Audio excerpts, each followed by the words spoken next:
Hi, Hi, James. Yay. I knew I'd find you somewhere in the universe. You did it. You found me, honey. Here I am, Hey, circling Wisconsin. Come and get me. Beat me up now. I saw a show last night about cows, and I thought of you because there was a dairy farm in Wisconsin. Really? Yeah, we've had a cow situation. One of our cows jumped over the moon and literally has not come home.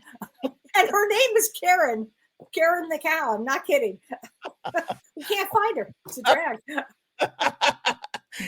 They wander. Yes.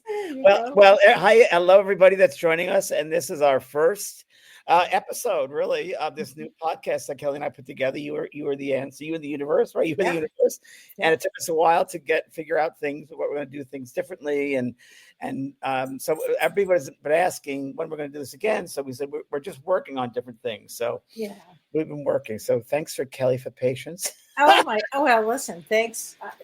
As you know, James, the world has gotten a bit more chaosy. More chaos. So we knew we had to come back and do cover some topics too that have, just come up and are relevant now as well, and really help people, remind people of truths as well. Yes, yeah, absolutely, James. And I so think we'll bring Kellee White. All right, I've been busy, and have had a good rest. Did you finish your house? Building your house? My house is nearly finished. There was a situation. Don't have time to go into it, but we're almost finished. We're getting there. Yeah, that's great. Tell me about you. What have you been up to? Oh, I've been doing this and that, a little bit of this, a little bit of that. I'm working on my mediumship too, school. My course is up for people that want that. It's brand new changes made and in-depth things. So I've been really changing that up, and that's on sale now. And next month I'm going to start the Writer Within, so a writer's course for people. And how great is that? It's really great. It's one of my favorite courses. I've had over 40 authors being published. Wow, James. Which is a big deal. That's extraordinary. Yeah. And I'm actually writing a book right now. I'm doing my autobiography. So I'm actually going to write with the students and going to share together my writing and their writing, and just do things as a group effort with sharing ideas for titles and covers and outlines and story ideas. And so you're so great with all of that. And anybody with that titles and the covers. If anybody is thinking of writing a book, they should be taking this class. We did your cover together. I mean, absolutely. I mean, wow. We did our cover. We did, the title of my book, Cracked Open, and we were instrumental in it. So you'd help so many people with this. Yeah, I love it. It's just creative. I've been working a lot in my school, and then we're dealing a lot with changing with social media and the Instagram and getting on board with all that new stuff, and doing my old podcast, coming back with that one. So helping people in a different way with that, and what else? Trying to sell TV shows. So I'm out there in the muck of it. Producers in Hollywood. That's really great. In the muck of it. in the muck of it. Yes. Only to describe it. I actually said to a friend of mine today, an old attorney, an entertainment attorney I had for my whole career, and I said to him, "Wow, you're one of the only ones I know in that business have integrity, because everybody else, very rarely do you find people in that business with integrity." So it's like, well, crazy. You've been around that business because Kellee was. Tell people who are brand new to our podcast, or brand new.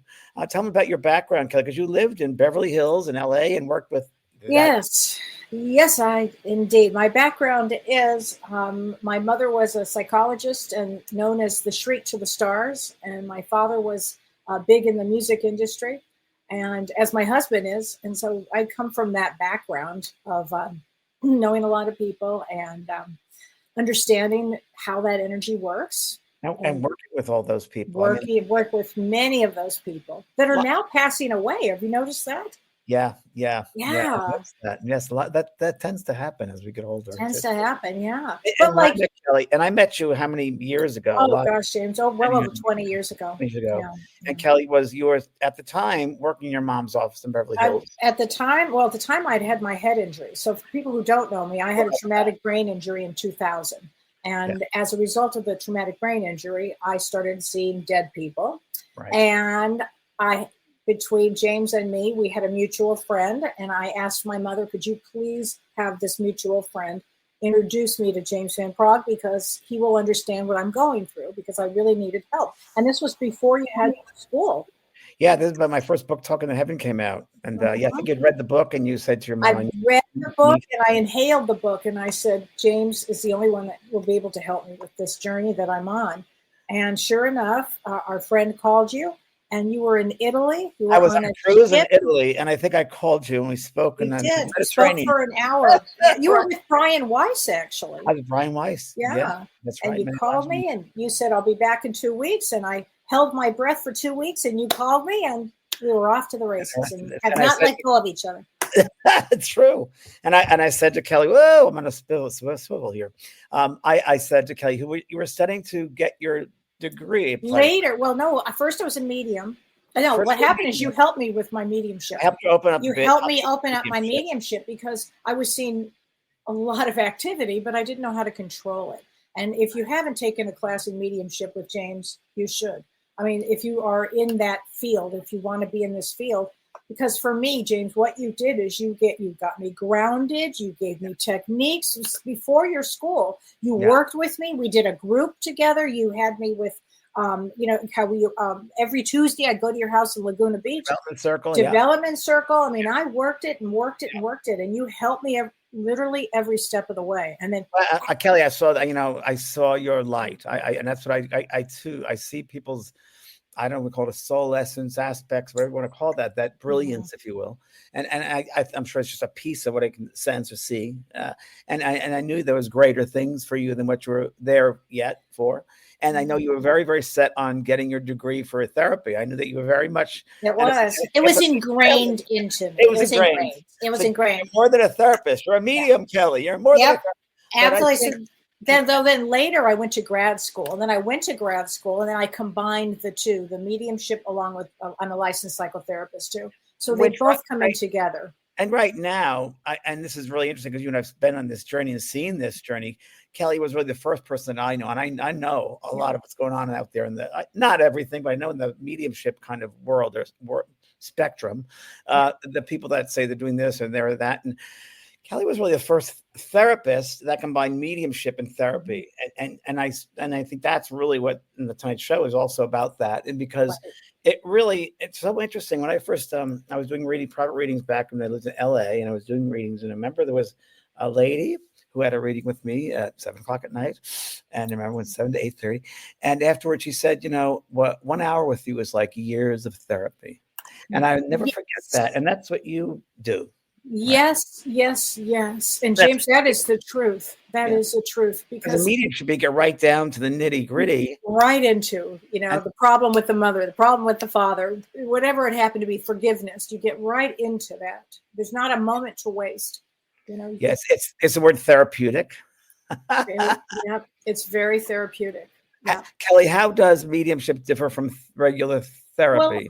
Well, and I'll tell you, it's a great question. But if you think about it, I mean, you know, why blending psychotherapy and spirituality? Why does it really matter? And I'll tell you, James, that therapy, first of all, is a tool. Therapy is a tool. And you need on earth. Is that somebody calling us? I know I have notifications, and of course, I don't know how to turn them off. So forgive me. It's like, okay, God, I'm listening. My notifications, but that is probably validation too. It's validation here. But from your mom, yeah. From my mom, who was a therapist. Therapy is a tool. And with this tool, it helps you dig deep into knowing who you are. So why would somebody even go to therapy? I mean, and I'll tell you some great examples of why somebody would go to therapy. You might go through a divorce. You might go through some breakup. You may have lost a loved one. Somebody may say something and it really upsets you. So somehow you end up going to therapy. That's usually what happens. There's usually some trigger point of why somebody goes to therapy. And so in therapy, you have, if you're working with a good therapist, you have the ability to have these like aha moments. So you start to slowly learn about yourself. And that's really important. And then what happens is, and this is where the spirituality comes in, James, is that when you look at, let's say there was a problem with the father was abusive, and you've really learned all about yourself and you're starting to feel good. Then comes the spirituality of things that are very important and deeper, which is forgiveness, compassion, empathy, kindness. That's where the spirituality road comes in. And when you combine the wisdom of learning, or the learning in therapy of what you're about, what are you about? Why do you make the choices you do? Who are you? Once you get there, then you go deep into the mediumship and to the spirituality of it. Well, when I was in college, I was balancing what am I going to study, and I was going to study psychology, and I've always liked psychology, and to this day, I love how the mind works, the brain works, how humans work. I, of course, realize that for me, therapy has helped. And there, of course, so the difference between a therapeutic approach or a psychiatric, what's the difference between those two for people? A therapeutic approach and a psychiatric approach? Yes.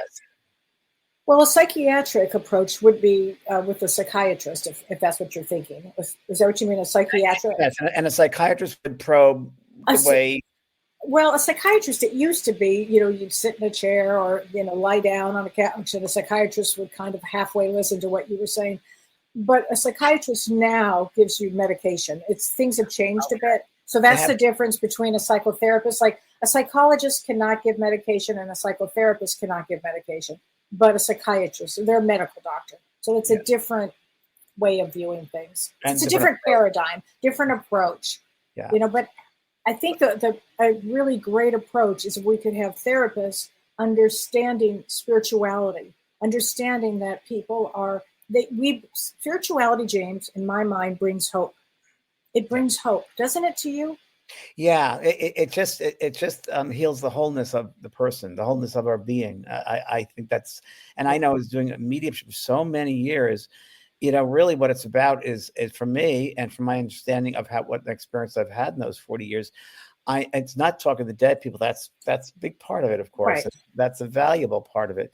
But then it goes deeper in that once your client realizes there is no death, that they're a soul, that their loved one's a soul, and that essence never changes, that always going to be with them. And it forces them then to question their own self. What is a soul? Who am I? What is my experience in this world I'm living in here? Oh, how am I treating that person? What's the difference between that family member and that family member, or that best friend, or that partner? And I think that's where, I don't know, for mediumship, for me, it's gone into that deeper understanding. And therapy does that as well. Therapy goes deeper into the understanding of the being. It can go that far. It can. Yeah, that's true. It can. And once somebody if they allow themselves, right? If they allow themselves. But sometimes what will happen is a therapist might, not have the depth themselves to go into this piece, the next piece of it. Well, I think it's really important, That's really true. Because a therapist could say something like, well, you really don't believe in, mediums, or you really don't believe in, you know what I mean? And it's really not about that, as you said. I mean, that piece of it is important, but that's not the entirety. And the entirety is so much deeper. The work that we do is so much deeper than just these messages that people can receive are life-changing. Life-changing, changes lives, no doubt. I love therapy. I've gone when it's needed, and I've helped a lot of people with therapy, as far as advising them to go to certain therapists, or bringing them to a therapist, or so forth. And I've paid for therapy for people. And I've gone to therapists. I've gone to probably 3 different therapists in my lifetime, mostly when I was married. And no, but and it really helped. It did help, because to me it helped be objective, to see from another perspective, and also to talk to someone else, to bounce it off someone else. Right. But inevitably, what happened for me was I ended up being the therapist of the therapist. and that's what happens. And yeah, you betcha. Oh yeah. Well, my mom, she was your biggest fan. My mom, and she was very psychic. Every time I see Lou, I say, "Oh, you're so psychic," and she was so psychic. It runs in your family, right? Runs in my family for sure. I said runs in your family. as it Yeah. runs in my family. It's very, very Yeah. true. I mean, it And I'm does. finding a lot of people, like a lot of my students have therapy backgrounds, are therapists or psychologists, believe it or not. And Wow. now they've been involving themselves in mediumship in my school. So there is crossover.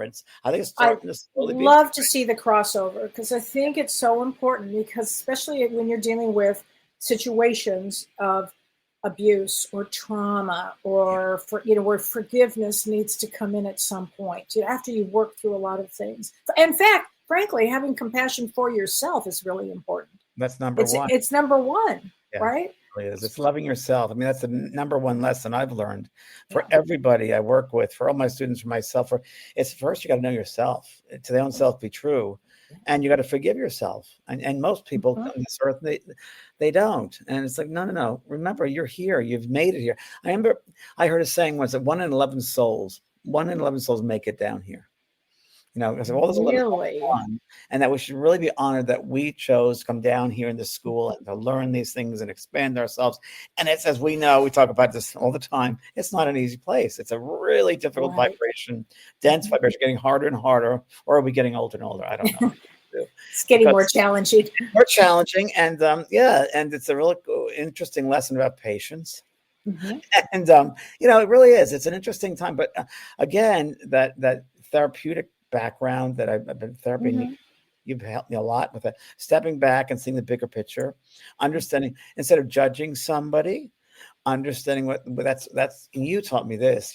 Love them or understand them for where they're at. Love them for where they're at.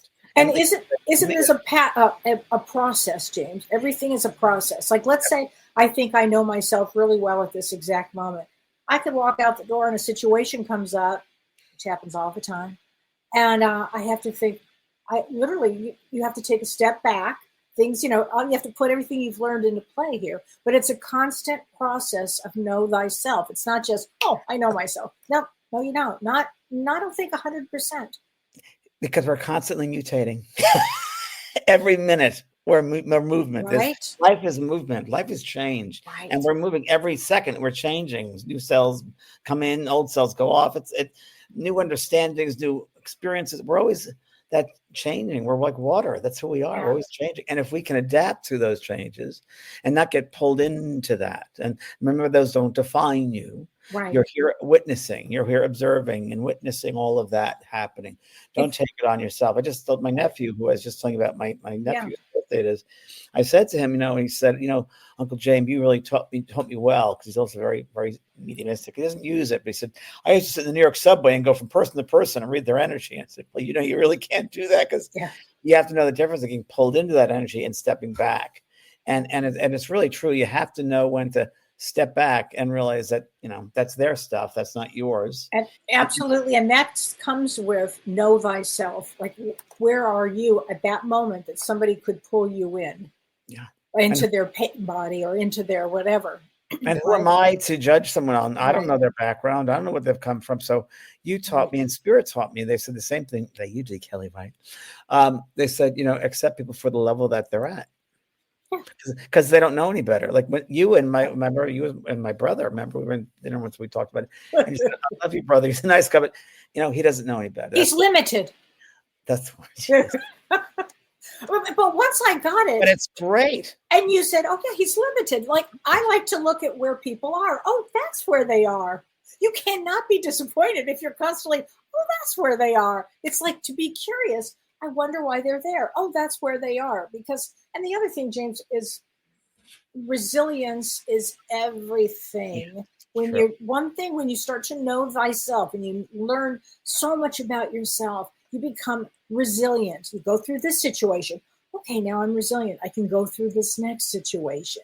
And I think that's really important to And what remember. you said is really, really great in that, limited, but then you said also you got to be curious, which I think, number one, know yourself. Yeah. Number two, be curious, because I know in mediumship, part of which has affected the art of mediumship, and in my work, has having that curious mind, that art of discovery. Wow, when am I going to learn something new about this connection or this person? Even when I meet somebody for the first time in the physical world, say, wow, I love to, what are they all about? Like, what can they teach me? What can I teach them? We have this interaction. And I think when one keeps open, that art of discovery, that curiosity, as you Right. said.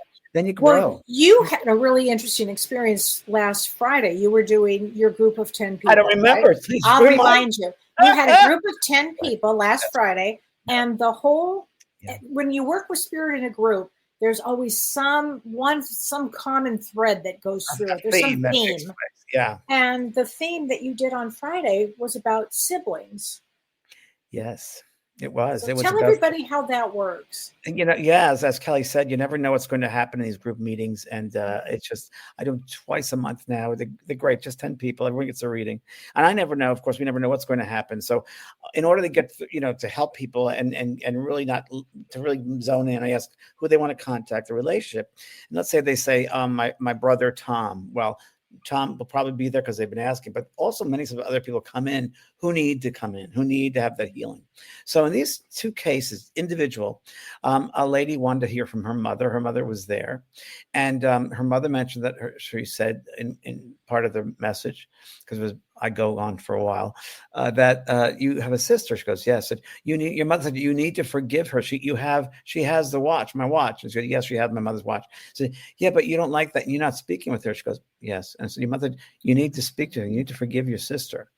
Goes, So I had to work a whole thing about the forgiveness. And then 3 people later, the exact same thing. A mother came through, and it said to her, this woman said, you have siblings. You have 2 siblings or 3 siblings. Goes, yes. You're one of 3. Yes. And you have a sister. Yes. And you're not speaking with her. Yes. Because of my possessions. Yes. So it was exactly pretty close to the other. Wow. And I got to say, it was that lessons about siblings and forgiveness and understanding what's important, what's not, and forgiveness. And, the spirit world knows that. They set these things up before they have the readings. Totally set this up. And It's a setup. I was a stagehand for a long time back in Broadway, believe it or not. I really was. I got my start back on Broadway as a stagehand, pulling curtains. And I was always wondering, why am I doing this? I was 17, 18 years old. And I always wondered why, because I didn't belong there. I belonged on the outside of the stage, which I ended up. But it's so interesting because in my work as a medium, I realized that there's the people on stage, which I call the physical world. We're here in this physical vibration.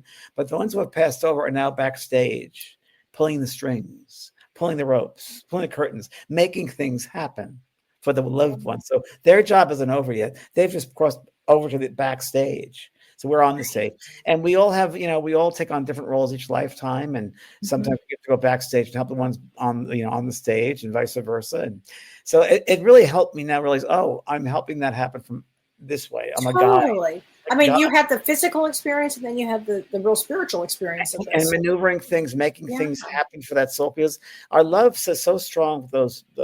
Our group, our soul group, that love never dies, and that we love them, and we're able to, in some way, when we pass to the other vibrations, that we're able to manifest, if you will, certain things, circumstances to happen to the loved one on the earth, to make it happen, if you will. I think there's so much more to it than, we're aware of the 3-dimensional world. But without a doubt, the spirit people who pass, our loved ones, love us so much, they'll make things happen for us that are meant to, by the way. They can't interact with our karmic obligations, but certainly they are still helping us from behind the scenes, from backstage. Oh, no doubt about it. And, I was going to say the other way it can happen too, James, is that let's say you're in with you and you're talking about the siblings and you're having this, deep understanding of forgiveness and moving on. And the souls might start to, who are hearing this, the people that are in, having these sessions with you, they might then, from that standpoint, say, I may need to find a therapist. I may need, because I'm in a lot of pain from this. I may need to go in that direction now. So it can go in this direction or this direction, but I really feel they are helping with the healing process, whether it starts with a medium, whether it starts with a therapist. Somehow those doors start to open when you allow that to happen, when you say, I need some help. The moment you say, I need some help, if you don't think they're there helping you, think again. They're always there helping us, James. Yeah, because it's so interesting that we're here to find ourselves. And sometimes it takes tragedy, trauma, grief, experiences to help us and not get stuck in those spaces. Sometimes we need a little outside help to push out to look at a different perspective and understand what we're going through. And it doesn't define us, right? It's an experience that our souls are going through. I can tell you, the 3 therapists I've been to, I think 3, yeah, probably 3, 4. It's so interesting because when I'm with them, I don't read them obviously, but I'm very aware of energies, and I can tell everybody that room is full of spirit people whose job it is to help not only the therapist that have clear view, but also the loved one, the person sitting there. Their team is there, and there are beings whose job it is, or his mission is to help in therapeutic ways of understanding, of opening the mind, of helping the person deal with trauma. From the other side, they do that as well. So there are those groups that go to therapy offices Absolutely. too. You've felt that, you've known that when you I know that. And the other thing, James, is, and I'm sure, I know you've had the situation, you'll be doing a reading for somebody, and then you'll find a group on the other side. And the group is actually a therapy group going on with perhaps the loved ones, the husbands, the wives, the partners of the ones that are sitting in front of us for a reading. It's kind of interesting to see that. Really true. Right? It's really interesting. Yeah, very, very much so. Very, very much so. And I've been through, some demonstrations where, thousands of people in the audience, and someone gets a reading about, let's say, suicide. And then there's a whole group of beings there, spirit beings, who have nothing at all to do with the people in the audience, but they're here working from the mission of suicide, those who complete suicide. And they help this team come in and help people with the understanding of it. And I've seen that, whether it's suicide, whether it's PTSD, whether, whatever it might be, there are groups of beings whose job it is, a mission, as they come together to help those in this earth plane, to influence the mind, if you will, to open them up. So yeah, we never do it alone. Well, never alone. But it's interesting that you said suicide, because as a therapist and you're working with somebody who has lost from a suicide situation, it's a real tough one. It's a really hard one, because there's forgiveness and trauma and all of these things. But that is where so much stuff on it, Kellee. There's so much stuff on it. But that's where spirituality is everything in that moment. Do you know? That's true. It's so true. I'll never forget when you talk about suicide, complete suicide, which I always say to people, I don't know what it's about, because maybe that soul had to go through their experience, and everybody in their soul had to go through their experience. So let's not put it down right away, because I don't know if that's right. So I just, I'm open-minded to it. I did a reading for this. You might remember this. I did a reading for someone. I think it was I'll tell you 1 second, because I have to remember the stage I was on. It was in New Jersey. And it was New Jersey. And I remember I was going to the right side of the audience, and there was a man that came through for his wife. And this man mentioned that he was a military person, and he completed suicide. And what it was is very interesting. PTSD. There we go. So it was a PTSD suicide. And it was really, really interesting, because as he's speaking to me, and he was a real gentleman, and he was talking about his 2 children and give them love. And it was so beautiful. And he's speaking, and I'm very aware as he speaks to me that these other beings are popping up next to him. And they're all spirit, their spirit is with them. And he said, don't do this alone. When we communicate, we never communicate do it by ourselves. We have people that are experts at communication who help us with the process to work with the mediums. Because I've never done this before. I said, yes, that's right. And I explained this. He's never done this before. And to the wife, and you've never been to a medium? She goes, no. I said, so there are those beings who will help process this experience from the spiritual side, from the world. They work with the physicalness of the room, if you will, the energetic waves of energy there. So he said, yeah, these beings popped up next to him, and he said, these are my helpers. And really, he goes, yes, I need to tell you that when I completed the suicide, he said, I was met by all my military brothers and sisters. And I said, huh? He goes, because we took an oath, and that was to help each other always. So he said, when I completed suicide, I came out of the body. They were there to meet me. Oh, I got chills. Wow. What I knew, he said, but they're a military background. Yeah. They took an oath. Yeah. Wow, that's fascinating. And that they continue on with it. Players behind it. The most important thing is we never do it alone. And I think So I think mediumship is therapeutic in a way. It's completely therapeutic. My gosh. I mean, there are so many different ways that people can heal, when they've been through situations and they need to heal. So a medium is certainly somebody that can help with it. And a therapist can help, and you can do both. I mean, there's all kinds of ways to look at this. And there's some great people that also, if you think about Wayne Dyer, he helped an awful lot too, right? Yes, he did. He helped a lot with I know things. all the insides of these people. I know you do. I know all the That you different sides of do. all these people. Been around a long time. But I mean, in case you didn't want to go to a therapist or a There are medium, books you can read. Books so will do. many books you can read. The thing too, Kelly, is that whether it's books or speakers like Wayne Dyer, teachers, and they will help you to open up to an aspect of yourself. And I think when you start looking at that and keeping that mind curious, right, that our discovery opened up, that, this happened for a reason. What's the experience? What am I learning from this? And the moment we can step back and say, what am I learning from this? It opens them up to change. It opens them up right away. And Totally. the first step of Yes. healing is awareness. Mm-hmm. Yes, absolutely. What am I learning from this? What am I Absolutely. learning? And that way, when they say that, what am I learning? It pulls them out of the ego. It pulls them out. What am I learning? And it puts them onto a learning aspect of, the curiosity, and the curiosity comes in. It's like, okay, so what? And then they start looking at other aspects of things, the possibilities of other ways of doing things, or this could have happened. So they're out of their head and they're looking, they're discovering. So Totally. It's interesting here. We have a question here, and it's a really good question. It's called, Renee asked, what is the dark night of the soul? The dark night of the soul.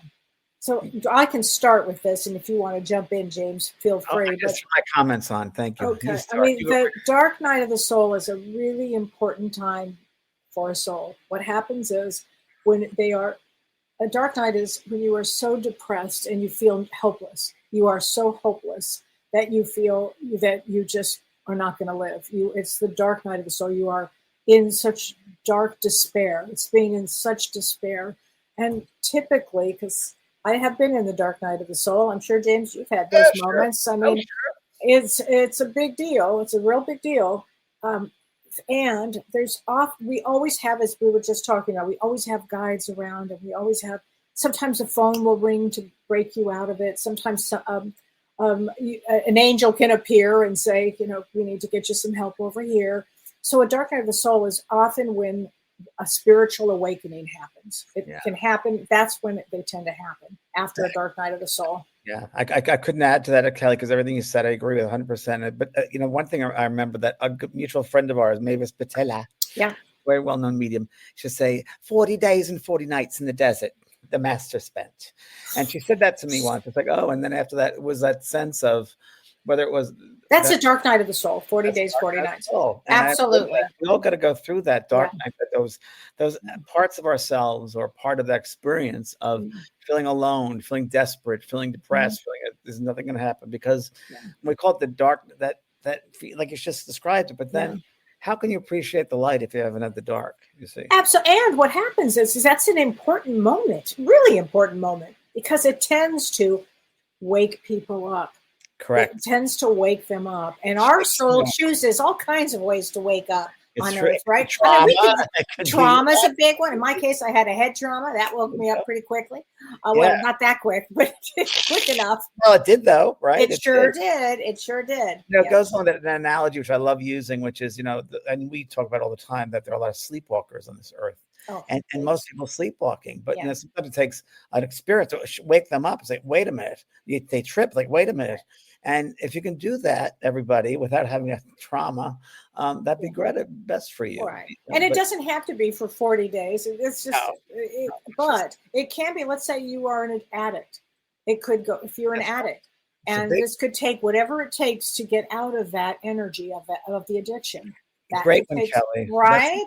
That's where we come back to this earth to deal with addictions. And that's, I say a lot of people, I know it's in my family as well, the addictions. And people have a hard time getting out of that addiction. Whether it's also, it could be religion as well. It could be anything. It could be religion. Control anything. You're right. It controls the mind. Something that controls you. That's it. It's very true. Yeah. That is true. And for addictions, let's talk about this for a minute. As a medium, when you're working with somebody who's got addictions, or when somebody comes to you and they've lost somebody from addiction. Yeah. And what happens to the soul on the other side when they've lost somebody to addiction? Wow. So for the soul's point of view, you're talking about? So different experiences, because everyone's different, right? Different, and people are into the addiction. Sometimes I brought through, some hundreds of people that thousands, James. Overdoses are very different than somebody that has an accidental overdose. Right. taking extra sleeping pills, whatever it might be. It's very Right. different. The soul never dies, everybody. And what happens is the mind, um, um, they wake up. So everyone has a different experience. So it's hard to say, but some wake up in like a hospital clinic type of thing, Exactly. like a Right. therapeutic, and they not sure what's going on. Then their loved ones come to get them and help them. There are many people that I've worked with who are awake right away in a garden. There are many people that I've worked with who, when they say they passed over, other addicts who died that same way come to rescue them because they Right. know the mindset that the person's going to be in. There's a lot of times where they can't forgive themselves. There's a whole team that comes to help them forgive themselves. Then there's a whole team that goes to the mother and the parents and say, you have, inspire them about forgiveness and healing and so forth. And so many things happen at so many levels. So, yeah, it's interesting. It's an interesting one because sometimes the addiction is so strong that sometimes they still feel like they have it on the other side. Well, oh yeah. Remember that time I did a reading and it was for Jeff, the sister of Jeff Conaway. Do you remember Jeff Conaway? Who was Jeff Conaway, the actor I worked with backstage in Greece? Yes, that's right. Remember, and Jeff came through. They all come back some way. Jeff and I were good friends at that time. Actually, he was a sweet guy. But talk about a lot of addictions. He had a lot of addictions. But he was. He came to me and he showed me a white hospital. He showed me everything that was going on in there. I wasn't really allowed to be inside of it. I had to he came out and he told me what was going on and he showed it to me. And it was really a beautiful experience to see, to have. I remember that with Dr. Drew when we're on his show. That's right. And I had a message for him. Oh, that's right. I forgot. That was up during Halloween, actually. That was a Halloween show on Dr. Drew Love Line. That's right. We did that. Oh, my God. Yes, of course. Don remembers that. And so, also I found that those who pass away with addictions many times will indeed help others then right away. That one of their first jobs or missions is to help others on the earth who have that, whom they might try to help them with the addiction, influence, inspiring them from the spirit levels to help but just stop. So that happens as well. It's so much interaction. I mean, if people realized it, the busyness of things moving back and forth between the spiritual levels and the physical levels, it's very interesting. And the mind, the mind is so important that any addictions that you have, whether it's it could be work related. It could be, a control freak. It could be a workaholic. It could be whatever it might be, codependency. It might be chemicals, whatever it is. You really want to end that while you're still in the physical world because you don't want to bring that addiction, that behavior, if you will, to the other side because that other side is really a mental vibration. So your thoughts are things. And you don't want to have your thoughts always think about that drug, the drink, the behavior thing, the control thing, because that seems very real. It isn't physical, but it's mental. And it's a very mental world. You don't want to pass over with that same state of mind, I guess you would call it. That's so true. The state of mind. I love that term, state of mind, because when you pass to the side, that mental vibration, you'll be in that state of mind that you left the physical world with. Right. So true. Hey, James, I have to answer this question. It was for me. It was in my book. Carlene says, you mentioned that your grandmother had been a Jehovah's Witness. It's true. I have a really interesting background. You certainly do. Read the book, everyone. Called Cracked Open. My father was Jewish. My mother was Southern Baptist, and her mother was a Jehovah's Witness. Yes, that's true. So the question is, did she ever come through to me? Carlene, I'm going to tell you the wildest story. And James, I don't even think I shared this with you. Before my mother died, I said, Mom, I had this dream about your mother, who had been a Jehovah's Witness. She told me the wildest thing. She said she's studying psychology now because she woke up. She woke up on the other side. Yeah. She passed away as a Jehovah's Witness. And but she came to me. This was, I will tell you, 30 years later, literally, she came to me. So I knew that she was studying psychology. She had made a lot of, she'd done some damage on Earth. Yeah. It's sad that what we do in God's name, mind control. But you know what? She did teach me something really important. She taught me the Lord's Prayer. And do you know, I say that every day when I do my meditation.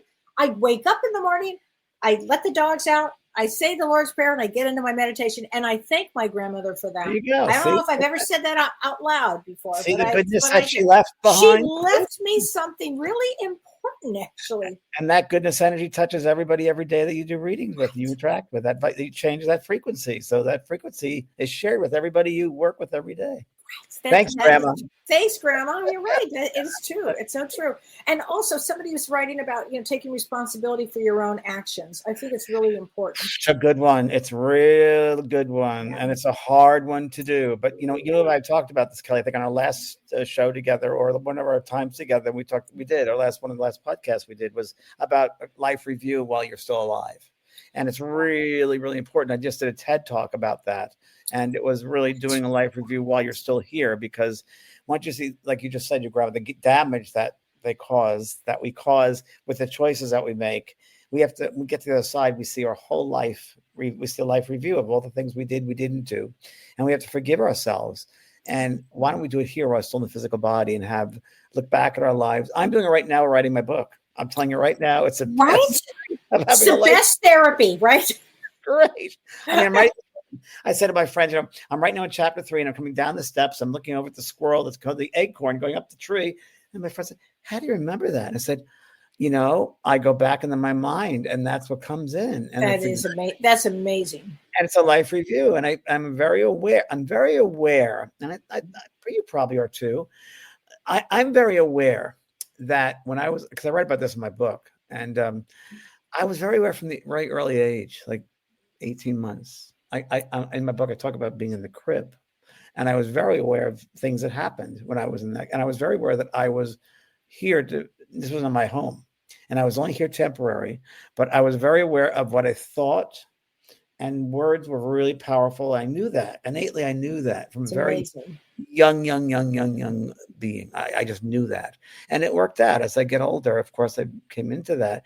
But I always felt like a loner. I always felt isolated. I always felt like I didn't belong here. And, I think everybody that's sensitive, empaths, they feel that. That sense of, I'm not aware. I'm not belonging with everybody. Thank God I don't belong. Oh, James. I thank God for you that you took this mission. I mean, I can't fathom doing this. I can't fathom a world without you. I just can't fathom it. Back at you, Kellee. It's just to have the insights and the awareness to be awake. Yeah. To be awake. And when I'm awake and I realize, the things that and then once you know, the one thing which is really interesting, the more you know, the more you realize you don't know. Correct. So true. So true. Keeps very humble. And I think that humble is everything here, actually. Here's a question. This is a good question, too. And you're going to love this one. Okay. So Sherry says, somebody told me that I'm the only one that can pull myself out of a depression. What do you think? Oh, I think that's very true. Very true. I think that people can guide you to ways and methods, but you yourself have to pick up.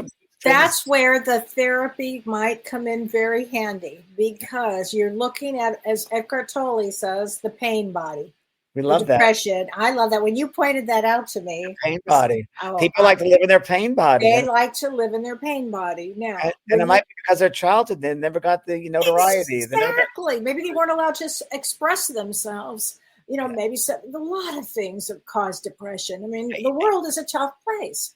But you can pull yourself out of it by looking at the tools. You can do it. You can do it, Sherry. You can do it. I just heard in my head. It's so weird. I just heard in my head.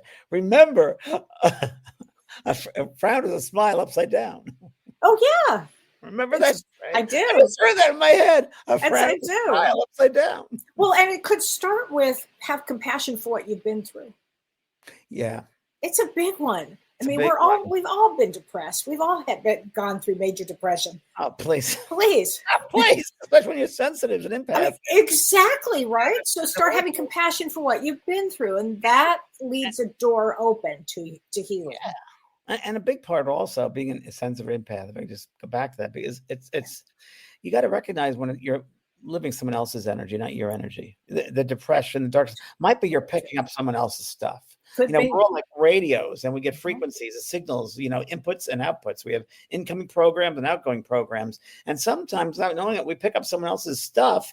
It's like, and we make it our own. And it's like, oh, why am I suddenly feeling this way or seeing things way? And it's not like you got to send it out. And Right. remember, you are love. You are love.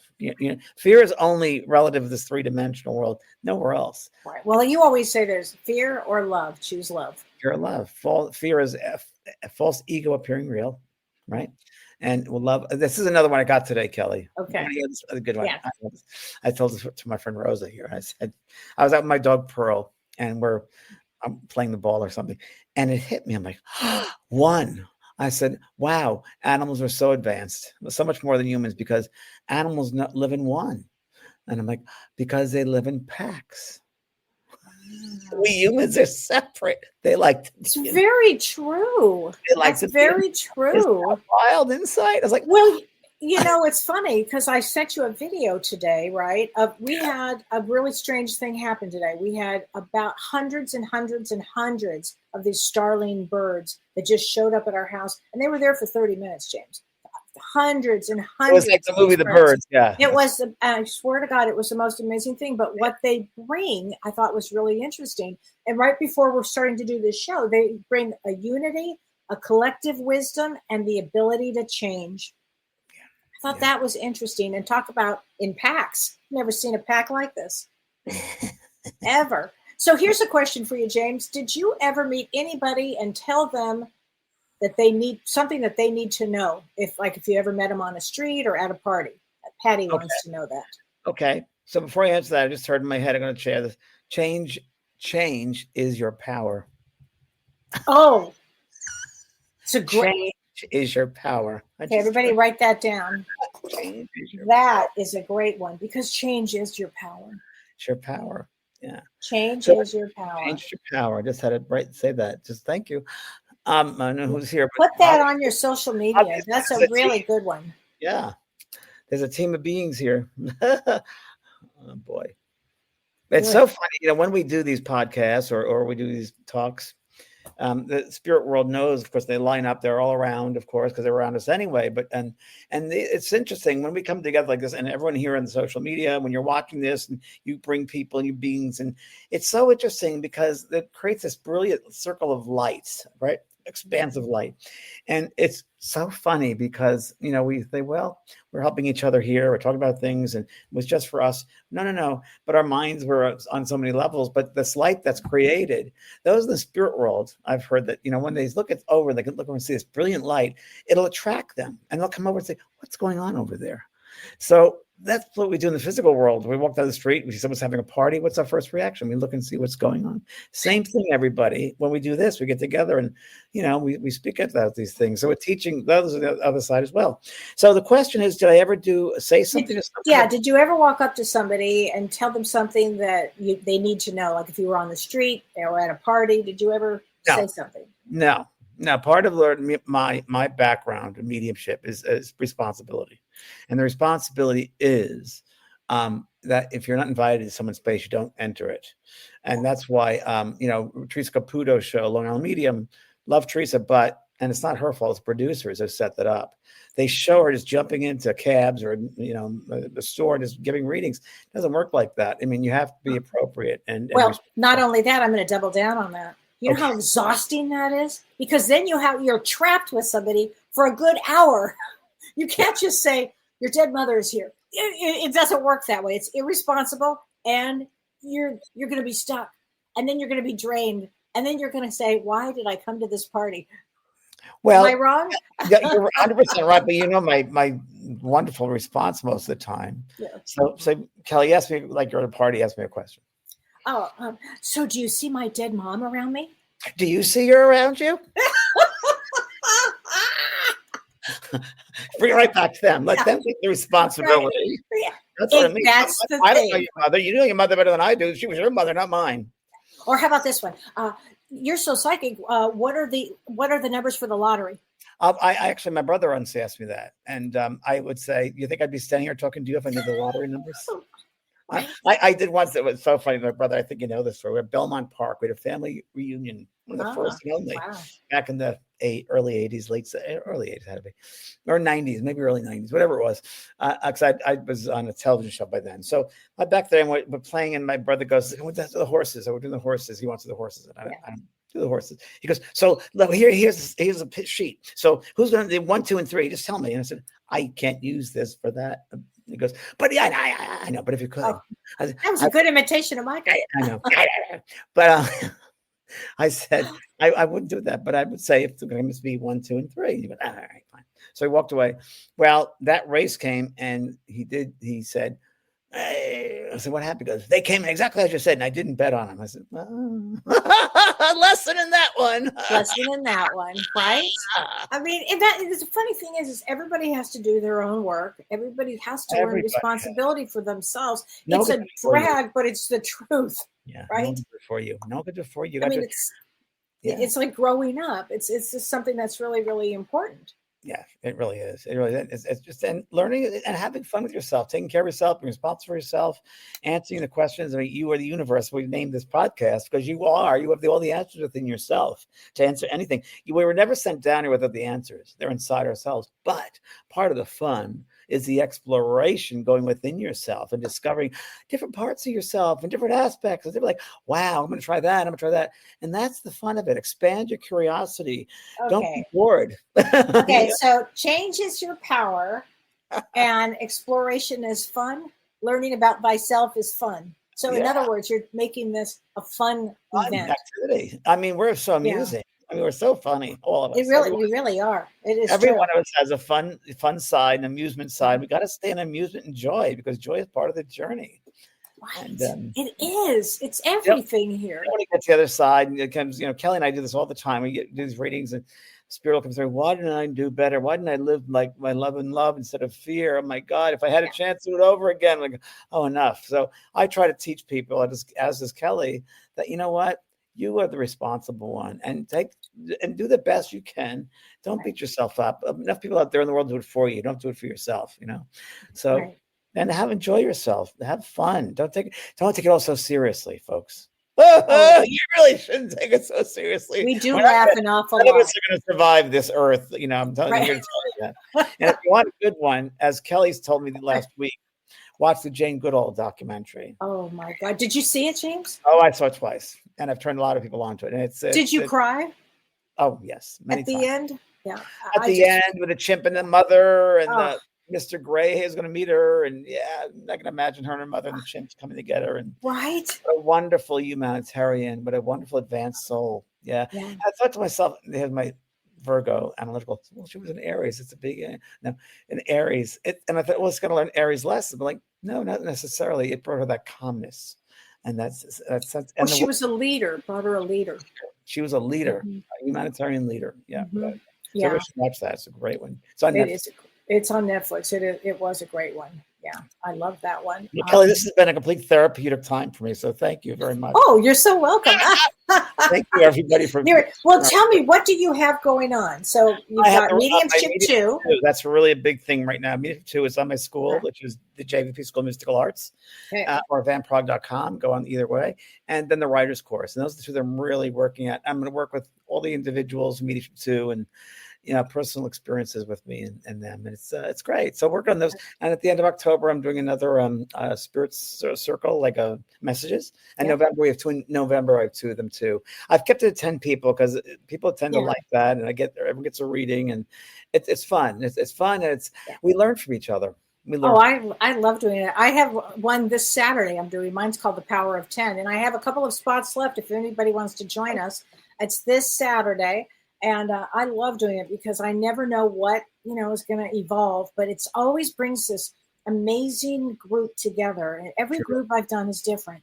And I love working with groups. It's like a therapy session almost. One night, Kellee, you and I'll do we'll do readings together. Definitely. Definitely. Double links or separate links or both, or we'll see what happens because it's always fun. First of all, working with you is it elevates my game. I love it. I absolutely love it. It's so fun. Oh my God. It's so much fun, James. I would love to do that. So we'll do that. And then next week we're together. Next Tuesday we're together.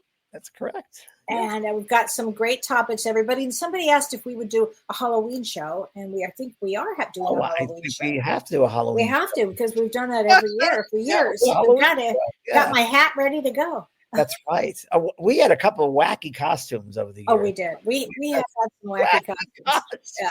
We'll have to come up with some new ones, I think. Oh, let's take it over. Oh my God. But it's great to see you, and it's great To to be see you, back with Kelly. you. And See everyone, and oh thank my you, everyone. God. And I'll see you everybody Thursday. And then James, wait a minute, before we go, you're going to be doing soul care again, Soul right? care again. I'm coming back probably in a couple of weeks. November it'll start up. So we'll just get working on it right now. It's going to be. I used to do soul care when the pandemic started because I used to do it every day. Every day you did it. You were every so day. great. Yeah, to help people out of their fears. So this Mm. is going to be once a week, and it's going to be. I think each week will be a different fear. I think that's a great idea. How to help with the different fear. That's a great idea to do. Yeah. So we're working on that. You know. Oh my gosh. They say, how about a wizard hat for you, James? There you go. Yeah. I'll have to get him one. I think that's a great idea. Life. All right, everybody. Take care. Thanks, All right, everybody. James. That was Kelly. great. Bye, everyone.